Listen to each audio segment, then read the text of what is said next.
अस्सलाम वालेकुम संगत कहिड़ा हाल आहिनि? ठीकु आहे, चाक चङा भला। गुज़ारिश इहा आहे त बानी पीटीआई इमरान ख़ान आमादगी ज़ाहिर कई आहे ॻाल्हियुनि ते। हाणे हुकूमत चए थी त इमरान ख़ान राज़ी थियो आहे ॻाल्हियुनि ते, पर इमरान ख़ान जा जेके ज़रिया आहिनि उहे अञा तस्दीक कोन पिया कनि त इमरान ख़ान कहिड़ियूं ॻाल्हियूं कंदो, छा हुनजा शर्त हूंदा, कहिड़ा हुनजा शर्त हूंदा, हू छा थो चाहे हुकूमत मां, या हुकूमत हुन मां छा थी चाहे, आज़ादी कीअं हूंदी।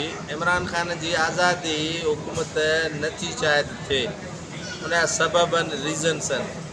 हुकूमत उनखे आज़ादु कंदी त एतिजाजी तहरीक शुरू थींदी, एतिजाजी तहरीक शुरू थींदी त हुकूमत घर भेरे वेंदी। अॻे तव्हां ॾिठो हूंदो त नवाज़ लीग ख़िलाफ़ एतिजाज थियो, सुप्रीम कोर्ट जे अहाते में अंदरि माण्हुनि कपिड़ा पे सुकाया, धरना लॻा ऐं धरणो तमामु वॾो तवील धरणो लॻो तहरीक इंसाफ़ जो। ऐं पीटीआई जो एतिजाजी धरणे जेको आर्मी पब्लिक स्कूल में वाक़ियो थियो, जेकॾहिं न थिए हा त इहो धरणो अञा तवील हुजे हा। इहो हुकूमत खे बि यादि आहे।